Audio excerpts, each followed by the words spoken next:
I got my license when I was 18, which is pretty much the earliest you can get your license. And I started buying real estate at a very early age. So for me, I don't know how I got this mindset, but I never had the mindset of a typical realtor or a typical salesperson where I'm just caring about the commission that I'm making on this one deal. I'm one of those types of real estate investors where I don't like to sell anything. I think a lot of people, they are trying to talk to all these wholesalers and do all this fancy mailer stuff and do all these things to find deals, where I think a strategy is also, hey, look at what's been sitting on the market for a certain amount of time.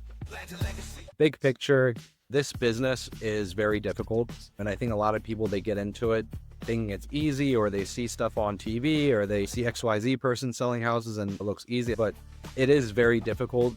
But at the same time, it's my favorite business.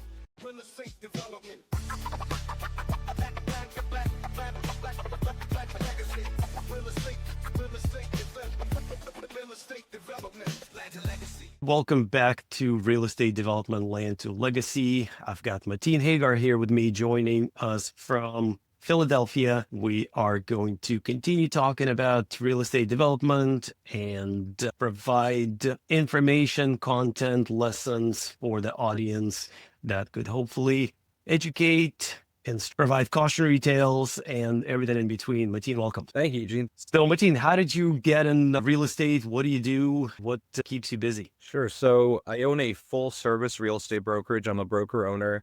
I've been in the business about 20 years. So we have a full service brokerage with over 50 realtors that work for us. We have a property management business that manages over 1,000 units. We have a mortgage business.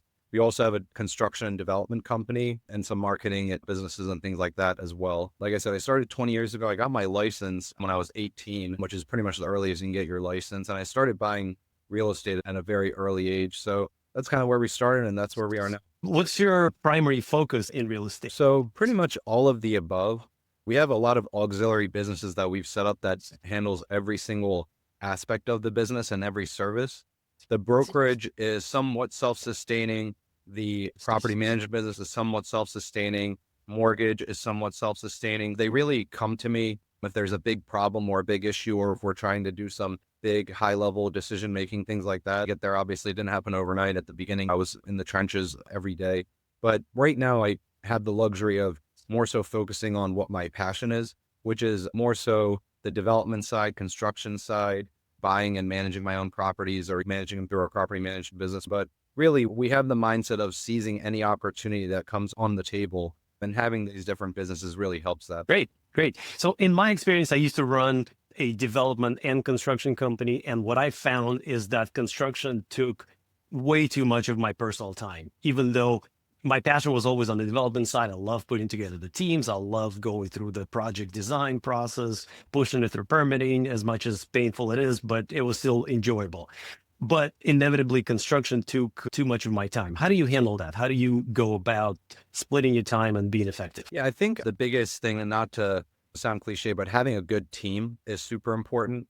And, being in this business so long, I've had to hire and fire so many people. We're in the position now where we have a really good team, and I don't need to micromanage people as much as I used to. With this team, we have full trust. They've been with us for a long time. They work through the ranks, and they really are at a level where I trust their decision-making almost as much as my own. I don't need to micromanage people. I don't have to stress about it, and I trust what they're doing. And that goes for property management, that goes with the brokerage and all of the above. And I think the same thing goes with real estate development. You build a team of subs that you can trust, aren't going to rip you off, are honest, do good work. You don't have to micromanage them. And then same thing with the design development phase. You have architects that you grow a relationship with, that you trust, engineers that you grow a relationship with. And I think having that good, reliable team is the most important thing to be able to scale your business and grow, because you can't do everything and you can't micromanage everything. It's too stressful. And, that unfortunately, there's no way to do it a magic potion or magic wand that you can find and, all of a sudden have an amazing team. It really takes a really long time to get there. And when we first started, it was just like me and my wife doing everything. And then, we slowly built up and got, when we hired some people that weren't a good fit, and then we, had to get rid of them, and we got new people that were good. It just takes time to grow that. And it takes a lot of grief and heartache over time. But eventually, if you hang in there I think you'll get that team ready to go. Yeah, start with a good team. That's the most commonly heard advice, but somehow often misunderstood. How do you know when you have a good team? How do you know when you have good team players? What are your metrics? What is the process of deciding or evaluating? Yeah. So, and, just being completely transparent about it, when you first start anything, and especially, I didn't start with a lot of money. We grew up very humble, didn't have a lot coming up. So when we first started, we didn't have a big business. We didn't have a lot of money.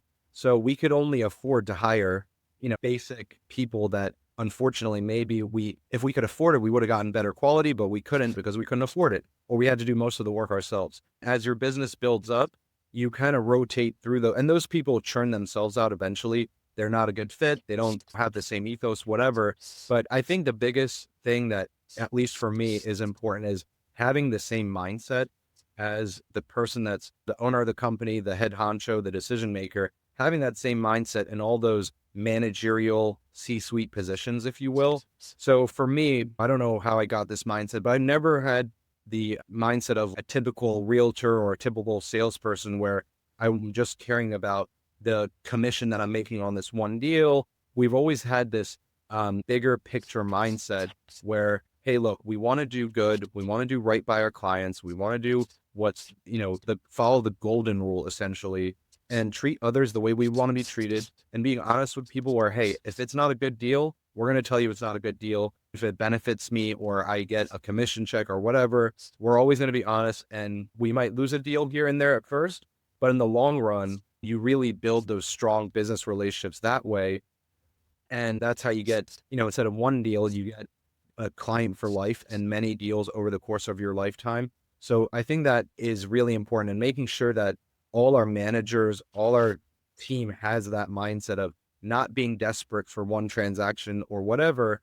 And one of the ways, I'll give you an example of property management, how we got there with that business is basically one of my favorite positions to be in business is to be the customer. I think the customer is the most powerful position in that big business org chart. And what I mean by that is essentially with our property management business, I position myself to be the biggest customer of our property management business. Even though we have hundreds of customers, I own the biggest chunk of the properties and I'm the biggest customer. So what does that do?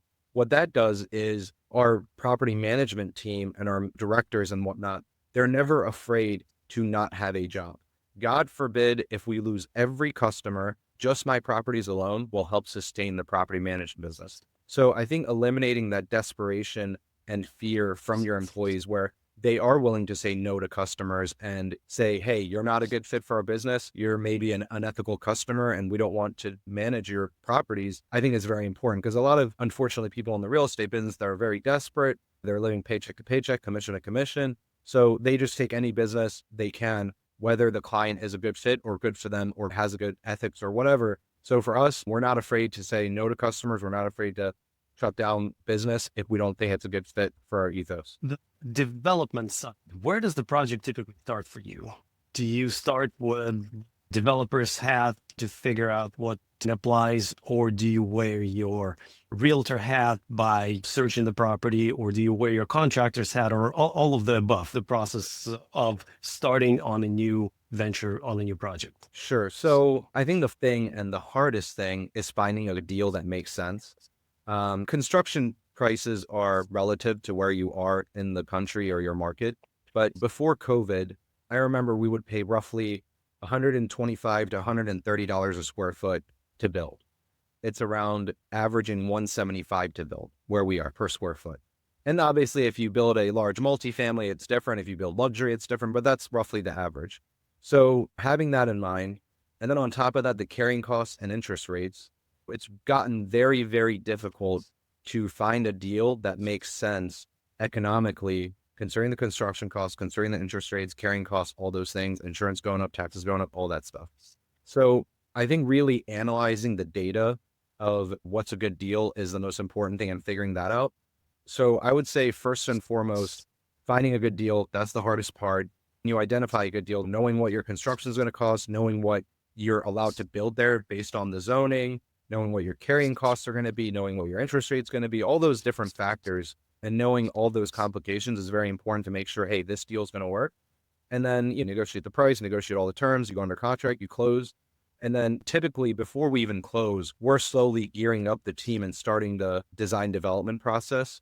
So finding our architects, we have a short list of people that we work with in different areas that we're very happy with, but coordinating with the architect, coordinating with the engineer. And then as soon as you close on the deal, that's when you want to start. It's hard because you also don't want to spend a bunch of money and write all these checks to architects and engineers and surveyors before you close, because God forbid the seller gets hit by a bus and you don't end up buying the property.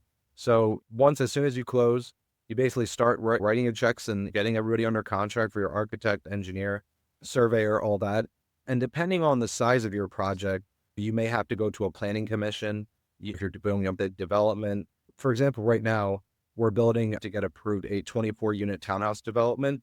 That from settlement to getting it shovel ready is probably a year-long process and probably going to be around $100,000 to $150,000 of soft cost for design development, getting permits and engineering, geotech, soil report, survey, all that kind of stuff. So it is a long process, but if you're building a single townhouse or a single house, you can probably get it approved within 3 to 6 months if you don't need any variances. And then from there, it's approved.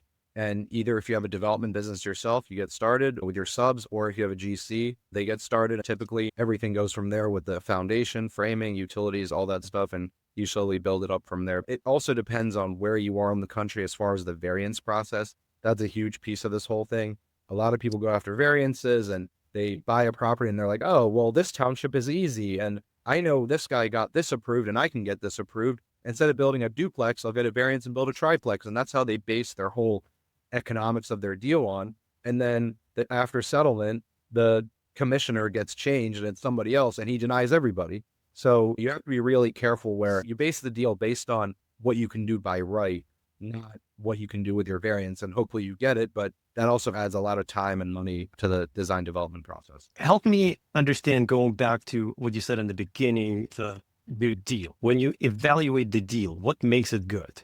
Before you design the building or the development, before you go through all of those steps, you're just looking at a raw piece of land. How do you know if it's a good deal? Sure. So I think most investors and developers, everybody's different. Everybody uses different metrics, but I would say you should probably bake in roughly 20% plus or minus profit. Some people do 15% or 10%. Some people do 30%. So you bake that in. If it's a low risk in a township where I know everybody that works there, maybe I'm willing to make 10%. So it's not a silver bullet answer, but I would say anywhere between that 15 to 25% range is what you want to bake into the cake that you're going to make.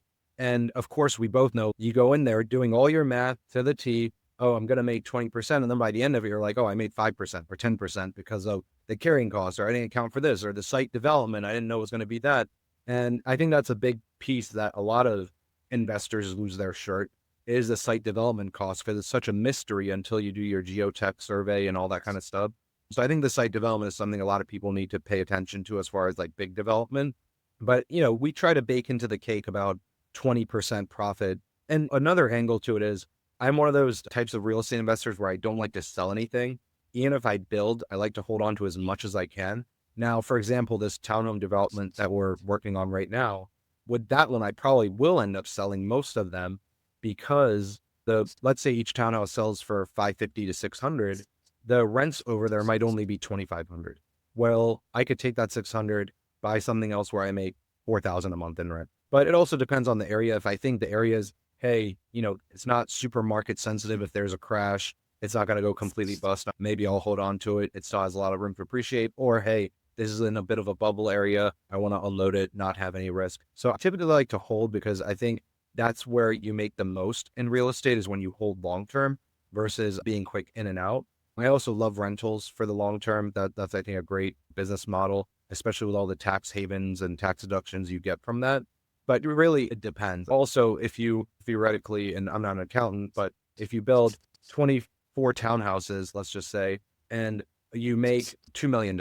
So on that $2 million, you're going to have to make capital gains on the money that you make. Now, instead of selling every single one, if you hold on to the last 4, then you didn't make 2 million. You just got to hold on to 4 houses, and you don't pay taxes necessarily on capital gains until you sell those houses. So there's a lot of angles to think about it. on that end. But like I said, I'm not an accountant, but that's typically the ethos there. Tell me a little bit about describe a project that you did that went superbly well and what made it so good, what made you so proud of it. I'll tell you one where we literally just finished it. This has happened to me many times where I'll buy a property and everybody after I buy it is like, oh my God, how did you get this like amazing deal and this amazing location, blah, blah, blah. And it's like, well, actually, it was sitting on the market for a year and nobody wanted it. And I've heard that so many times where I'll buy something and everybody like, oh my God, you got such a good deal. Or it's like, yeah, well, sitting there, nobody wanted it. And I think the optimal use of a property is so important. Where I bought a commercial storefront on one of the busiest streets in Philadelphia in Manayunk for $265. It was for sale for over a year and nobody wanted it in plain sight. After we bought it, we built 2 apartments on top. And it's in a really busy, high traffic location. So we're putting our office, our second location on the first floor. 2 apartments above, beautiful roof deck, beautiful views. We bought it for $265. It was a little complicated to build there. I'm not going to sugarcoat it. There were some complications, but it's a small project, but I'm proud of it. Great location, area where I grew up. Basically, bought it for $265, maybe dumped 500,000 into it, and it's probably worth about 1.4, 1.5. So that's just one that we just wrapped up. Luckily, I think a lot of people, they are trying to talk to all these wholesalers and do all this fancy mailer stuff and do all these things to find deals, where I think a strategy is also, hey, look at what's been sitting on the market for a certain amount of time. You might be able to negotiate somebody down at the right opportunity because, it's just been sitting on the market. Big picture, we're kind of lucky where we're in this position where we're actually wrapping up a lot of our projects and basically finishing a lot of things off. And now we're in the design development phase of a couple different projects. This bigger townhome development is taking up some of our time, but that's like one of our good size one that we're working on. But there's a couple other little projects we're in design development. But I think right now I think it is a good time to go through that design development phase. And like we said, it takes maybe 4 months, 6 months, a year to do some of that. And you go through that process for a year now with this uncertainty, and fingers crossed, prices settle down in a year from now, or maybe there's a recession or whatever, God forbid. But it'll help with these construction costs where you're not in the eye of the storm right now trying to buy lumber or steel or whatever. I think being in that design development phase now and closing up some of your construction is a good position to be in right now. I definitely want to talk a little bit more about the impact of potential impact on construction costs of the tariffs. But I want to go back to the example. The property was sitting on the market. How did you come across it? Did you just one day start looking for properties, or did you always know that it was available and you were watching it? Describe that period of time. That's another beauty of, I think if you're a real estate developer and you also own a real estate brokerage and a property management business, you're always keeping your ear to the grindstone. You always know what's going on in the market.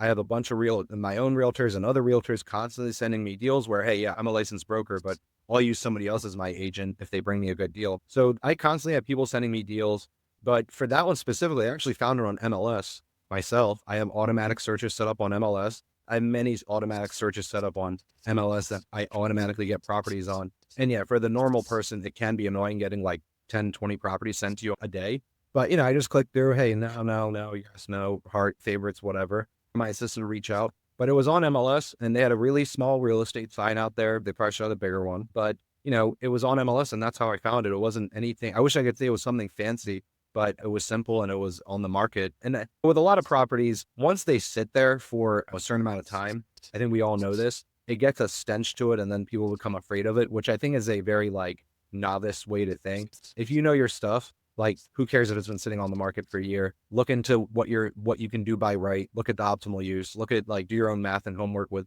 what the return is, what the ARV is, all that stuff.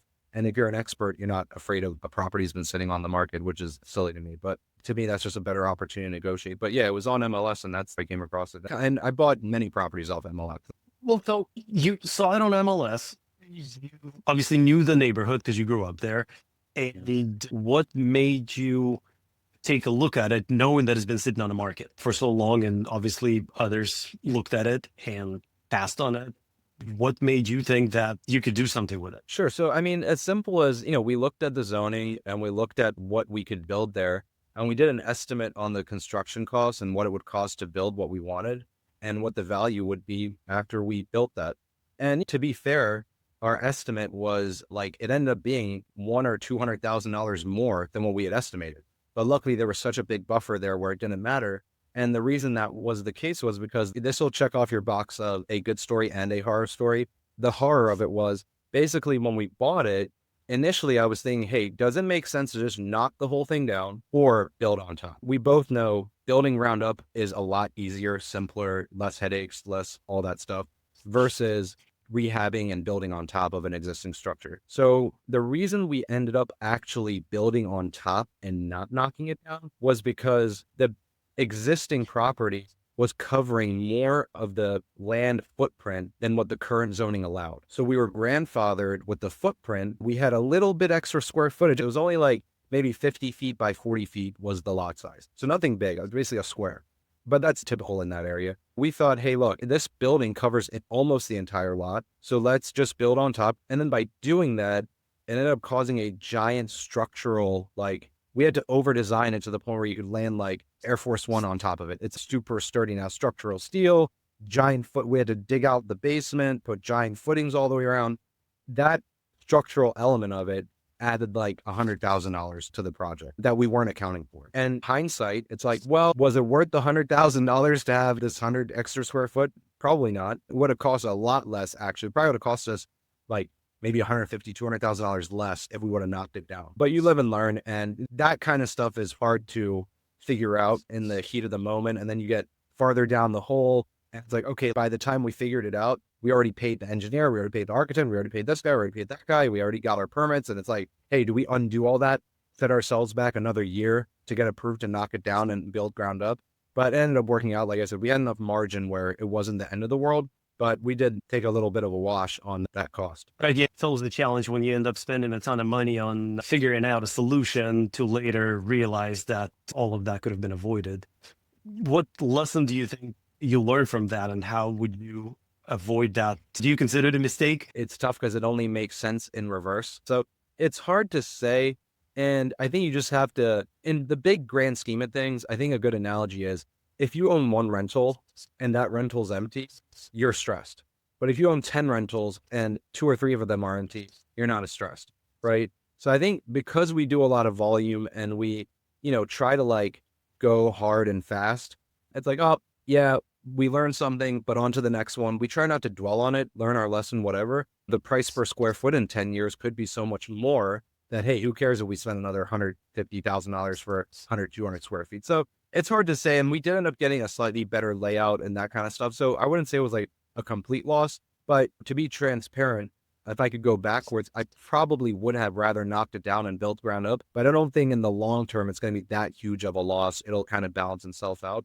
Another thing is I wasn't too happy with the architect we were using and some other subs. And I think they could have advised us better, and the structural engineer. So you live and learn and you hire and fire, but yeah, that's the end of the game. Right. It's funny because I used to run a construction company for a very long time. And the reason I started a construction company was because I wanted to capture that margin. I was like, I pay these guys whatever margin they're making, could be 10, 15% on smaller projects, could be 3 to 5% on huge commercial projects. What I didn't understand at the time is how much extra risk I'm taking on and how easy it is for a contractor to lose that 5% margin if something goes wrong.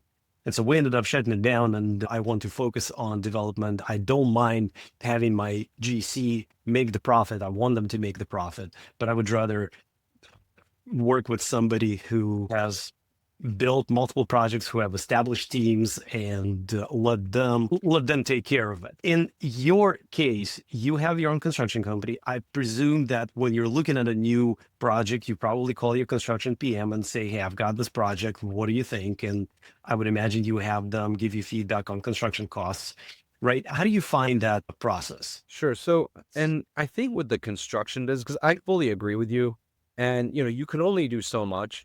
And I think some people, they try to do everything at once and it never works out well. A quote that comes to mind is like Bruce Lee. He said, fear not the man that has practiced 1,000 kicks, fear the man that's practiced one kick 1,000 times. So I think becoming a specialist in one thing is so important in business that people lose. And it's like, hey, you have a whole lifetime ahead of you, right? Maybe spend 10 years on perfecting this business, then 10 years on perfecting this one, then 10 years on perfecting that one. Don't try to do everything at once.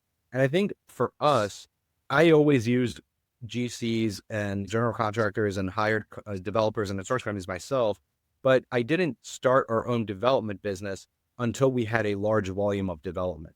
And you could say the same thing about property management. Well, if you're only managing one property or two properties, maybe it makes sense to hire another sub and give your property to somebody else to manage. But if you get an opportunity or you buy a 100 unit apartment building, well, maybe now it makes sense to start your own property management business. And it's the same thing with development, where if you're doing one or two here and there, you should hire a GC, you should hire a developer, all that. But you could also argue, well, if you're just doing one project, you have all the time to GC it yourself, which if you do, great. But I never had that luxury to be able to do that. I was always really busy with work, business, whatever, to be able to just manage the construction process. Because I think people underestimate how much is involved in it. There's so many subs to manage. And then each sub has to work together carefully. You have to make sure they're following the code, the plans, whatever. And they're on top of that, each sub has a whole web of employees that we both know what contractors are like. There's good ones and bad ones, and a lot of them have, God forbid, drug problems or whatever, unfortunately, and it is what it is. So focus on what you're good at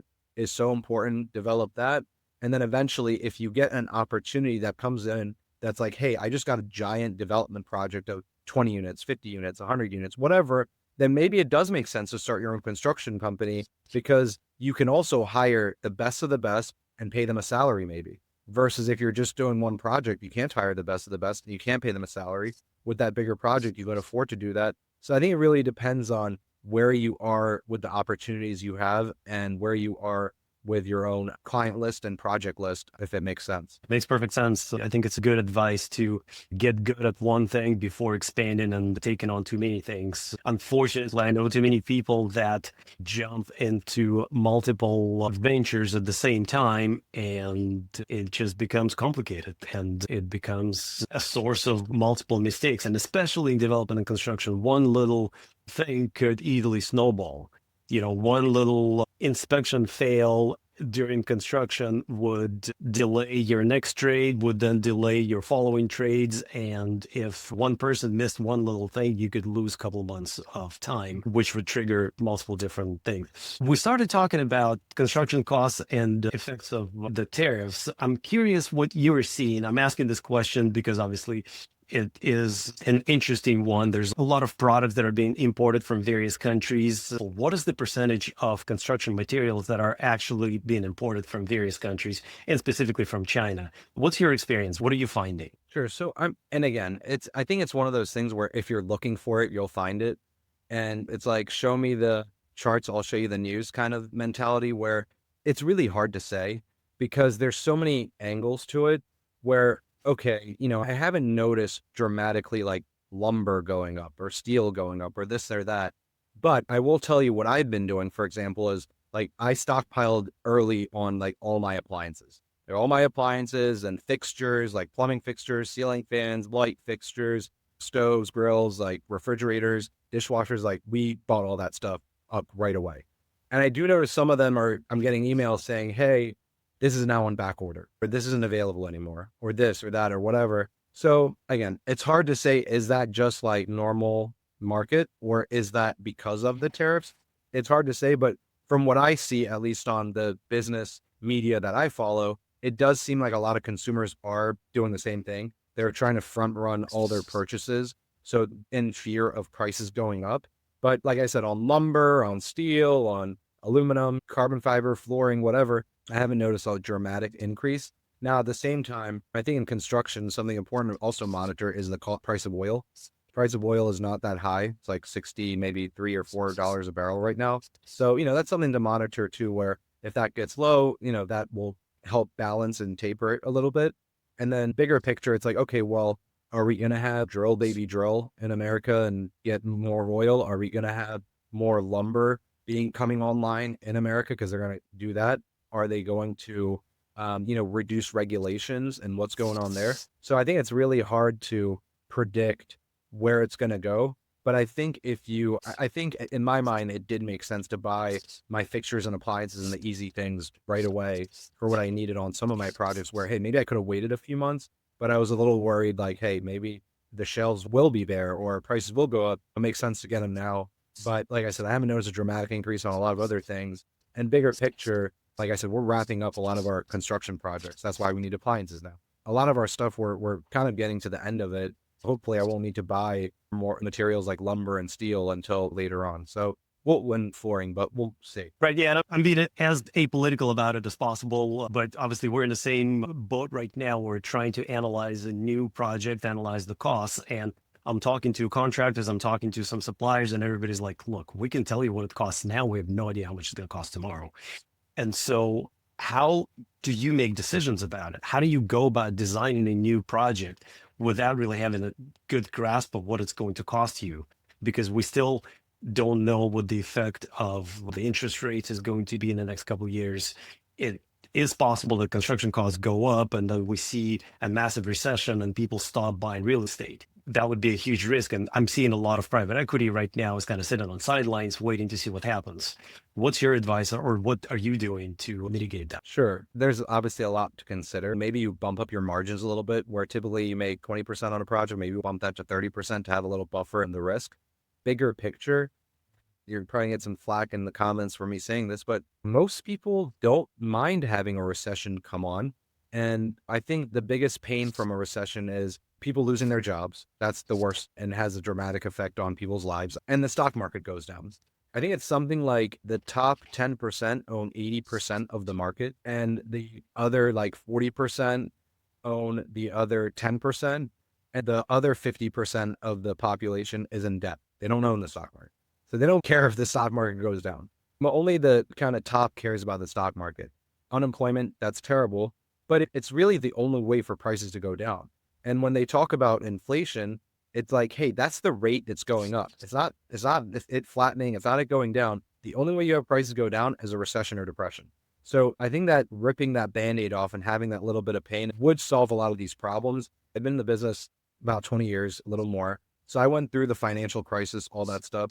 And I think there's a lot of lessons there that you can interpret to now where, I think it really depends on your market, right? Real estate is a very market geographic thing. So for us, for example, we're lucky we're in a great market where we still have tight inventory in our market. So we still have, I want to say like existing homes are maybe 3 to 4 months of supply, and a normal healthy market is 5 to 6 months of supply. But new construction is like 9 months of supply. So the supply for new construction is high. When all that comes online, yeah, maybe it'll become a stable market again. But where we are, the average home price is pretty much close to the national average. I want to say the national average is about 450 to 470 last I checked. And the average where we're located is about 450 to 470. So when it does crash, if it crashes and when it does, and same thing in the last recession and, financial crisis, those markets that were closer tied to the national average didn't experience a huge dip. They might have stayed flat for a year or two, or they might have gone down 5% or whatever. It wasn't anything crazy. But the markets where they're double the national average, triple the national average, those markets experience 20, 30, 40% dips. Yes. And you're kind of seeing it now. California is kind of starting to show some declines. Florida is starting to show some declines. Idaho is starting to show some declines. Basically, Texas, the places that they've gotten a little too far from the national average. So I would really keep that in mind in the market you're in and look at the national average and look at where your market sits. Now, here's the thing too. There's a lot of other factors there. It's not just the national average. Like if you're in a market where, let's say you're in a market where you're double the national average, but you have the best economy there, you have the highest paying jobs, you have amazing infrastructure, international airport down the street, you have a beach, you have public transportation, you have no crime, you have the best school district, you have the best colleges, you have the best grocery stores, whatever. Maybe that justifies you being higher. But if you don't have all that stuff and you have high crime and this and that, and it's just a trend that it shot through the roof, then you should be a little more concerned and cautious. Makes sense. And real estate is always local, right? You can't apply national averages to your specific region, but you always have to consider your local variables and make decisions based on that. It is going to be interesting to see what happens. I recently published an article and I got a lot of heat for it because the headline was "Tariffs are great." And then people started talking and it turned into a political discussion. But my point was similar to what you were saying, that with the effect of tariffs, even though personally I'm against tariffs, I've always been for free market, free trade. But I think what is important is that we are going to see some constraints we are going to be seeing reduction in government spendings. And with that, it is likely going to trigger a slowdown, and it is likely going to trigger a recession, which is, we are going to see unemployment. We are going to see large corporations reduce their spendings. So all of that will contract GDP. And as a result, then we should be able to, or the Fed is likely to react with reduced interest rates to stimulate the economy again. And hopefully we can see more construction becoming affordable, and the economy will find a new equilibrium. We'll see what happens. My commentary again was more apolitical and just trying to figure out how to navigate the forces that we cannot influence. We can only react to them, and it makes no sense, doesn't help anybody to get angry about it. We need to see what's happening in the market and react to it so that we could continue growing our businesses. Yeah, no, I agree with you. Who knows what's going on behind the scenes and the reasoning for things? Very smart. They know what they're doing. They know more than me and you about what's going on under the hood. So you hope there's a rhyme or reason to it. I think I am actually in favor of the tariffs to a certain degree because, and I don't want to get political about it or go down the rabbit hole, but if you look at when the tariffs started and how it happened during World War II, it was kind of like, hey, look, America's the last country standing. It was like nation building. So they gave all these countries good deals on tariffs, and they're still carrying them on now. And it doesn't seem fair. We're exporting and we're basically getting, they say ripped off, but it kind of is like that where, hey, if we're sending, cars over there and let's say a Ford Explorer in Europe costs $200,000, but you can sell a BMW here for $50,000. Well, that doesn't seem fair. I kind of understand where they're coming from there. But again, I'm not an economist. I don't know what's going on behind the scenes, and I assume the people in there are a lot smarter than me. But I think one could argue that maybe it would have made sense to eliminate some of the regulations, drill, baby, drill, get the lumber online, get everything set up here, get the chips here, do everything here, and then do the tariffs after you have everything set up here where it's not affecting the market and disrupting things as much. Realistically, I don't see when iPhones are going to start being made here by Susie Joe down the street, putting them together, right? Hard to picture that as well. So it's hard to say, but it's very difficult to look at it from so many angles, if you will. But I kind of do support the tariffs, but I don't know if I necessarily agree with the fashion they were implemented in and the order of things. But again, I trust that hopefully these guys are a lot smarter than us. Yeah, I'm sure there are thousands of different opinions, and the media is not helping us by over-exaggerating the most vocal or the most aggressive opinions out there. So it's always hard to filter through the noise to actually figure out, to make a decision for yourself. What else should we be talking about? What else would you like to cover that would be important for you that you're passionate about? Sure, there's so much there. Big picture, this business is very difficult. And I think a lot of people, they get into it thinking it's easy, or they see stuff on TV, or they see XYZ person selling houses and it looks easy, but it is very difficult. But at the same time, it's my favorite business. You get what you put into it. It definitely is the case where if you work hard, most people that work hard, they're successful at it, but it is a grind. The barrier to entry in the real estate business was a little higher. Anybody can go get a license. It's so easy. You just put in a few hours into class, you take a test, you can take the test as many times as you want. There are no requirements. And as long as you have a pulse and you're over 18, you can get your license.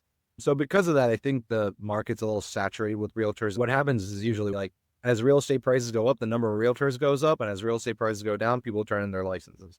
It is a tough business. So I would say if you really have a passion for it and you get into it, hang in there and work hard, but it will take a lot of time. And it is difficult for a lot of people to get started and do it that don't have a nest egg or don't have rich parents or a referral network or whatever. It can be challenging and difficult and definitely soul sucking, if you will. But I think if you hang in there, you'll do well. But if you work hard, you'll be successful. Matin, thank you very much. Pleasure speaking to you. And tell us for the record, how does one get a hold of you? What's the best way to find you? Sure. So our website is plusrealtors.com. That's our real estate brokerage. And then our property management business is plusmanagers.com. And our mortgage business is wisemortgage.com. And you can find us on all social media, Facebook, Instagram. We have a YouTube account, Twitter, X. So yeah, hopefully we see you guys there and reach out anytime. Excellent. Thank you. Thanks.